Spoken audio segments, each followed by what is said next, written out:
Good. How you doing, Andrew? I'm okay. We're nearly an hour into this news conference, and to my knowledge, no one has even mentioned the pandemic. So what I'm wondering is, first of all, do you have any concerns about all of these crowds gathering, regardless of the purpose and regardless of the passion, in terms of public health? I'd love it also if one of your public health experts who's on this call could answer as well. How much are you concerned that there will be a rise in COVID cases as a result of all of these crowds? And why have you not made public health statements over the last couple of days reminding people about social distancing? Yeah. Andrew, excellent questions. We've been talking about this. I don't think we have our public health folks on now, but they can certainly speak to it later. Andrew, this is, I have to say, and I want to just express this openly to everyone.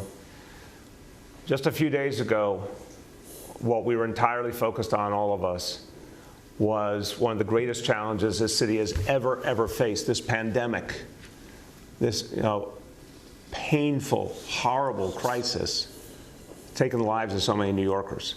When I was out in central Brooklyn yesterday, maybe I had 15, 20 conversations with just everyday people on the street.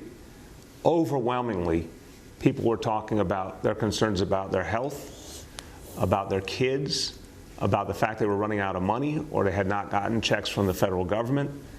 Some people, of course, raised concerns about criminal justice, but most people are dealing with this crisis. They're scared. They're scared for their health. They're scared for their family's health. They're worried that they don't know where things are going with this coronavirus. That hasn't stopped. Andrew, I think the honest truth is we are dealing with, right in the middle of that, another absolutely unforeseen moment that's vast in its scale, that if there had not been the coronavirus now, this last few days would stand out in American history as a painful, profound moment. And you're seeing it happening literally in cities big and small. It looks like entirely all over the country. So I think we've got two almost exact opposite realities, if you will, that are colliding at the same time. Now, the disparities pervade both. Let me hasten to say the disparities, the racism that is inherent in what happened with the pandemic is also inherent in all the concerns running through the policing debate. We've got to address them across the board. We've been trying to for years. We have to do a lot more. But to your central point, it's very hard to say to people, when there's such pain, there's such anger, that if you say, don't come out because of the pandemic, and I think that this is something we grapple with all the time, we don't want people to hear that as we are not hearing your concerns, or your concerns are not valid, or we don't have to change things. And it's a very tough balance.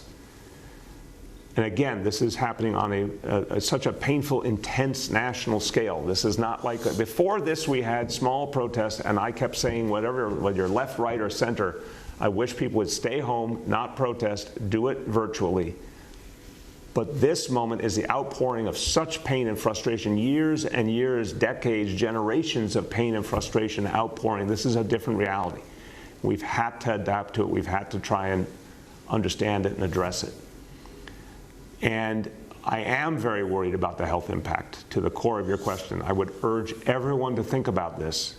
And I do think that for those who have made their presence felt, made their voices heard, the safest thing from this point is to stay home, obviously, because we don't want people in close proximity to each other. We don't want people out there where they might catch this disease or spread this disease. And I think more and more, people have to realize there is a danger that it will cause some real impact on the resurgence of this disease. We don't have the facts yet, Andrew, and these things are happening outdoors. That's better, thank God, than if people were gathering together indoors. But there's a real danger here.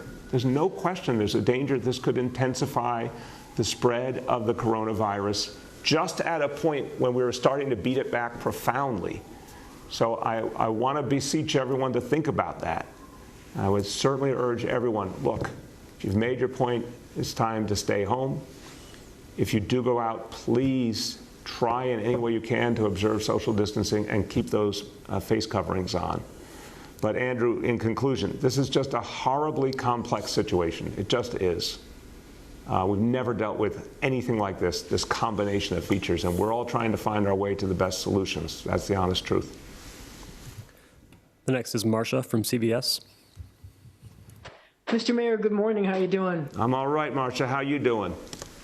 So I have a couple of questions. First of all, at times it seemed, because of the violent protesters who've joined, that the police have been overwhelmed. And I'm wondering if there's a so-called war plan going forward for how the police are going to deal with both the peaceful protesters and those who would seek to do violence or to loot or to engage the police in a violent way. And my second question has to do with the briefing that John Miller gave yesterday about these protesters. Since the NYPD did have intelligence about the fact that they wanted to loot, and they were ordered, according to their encrypted messages, to target high volume stores, fancy stores, chain stores in wealthy communities, why weren't the police able to get ahead of that and stop it? I'll start and I'll turn to the Commissioner. The way you opened the question, Marcia, I know you were speaking sincerely, but I would never use the words you just used there. We have a peace plan. We have a plan to keep the peace. And even with all the tensions of the last few days, again, thank God, no loss of life. Thank God we have not seen a lot of serious injuries. We had some situations that could have been very, very bad that were averted in large measure because police leadership showed restraint and saw situations and dealt with them before they got worse. And we've got things that weren't done well and we have to fix. But overwhelmingly, the plan has been to keep the peace, to respect the peaceful protesters, to deal with those who are aiming to do violence. And that was working. It was not perfect by any stretch. And the fact that a lot of these violent protesters in particular break off and go all over in different groups makes it really challenging for the police. Now, that's not new in the world, Marcia. We've been seeing that kind of violent protest, that kind of tactic for years around the world. We hadn't seen it as much in this city. And again, some of this is from the city and some of this is from outside.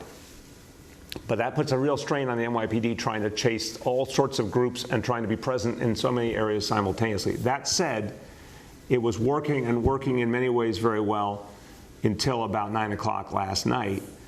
And then we saw something we hadn't seen as much. And that now needs to be defended against in a new and different way, and that's what will happen today.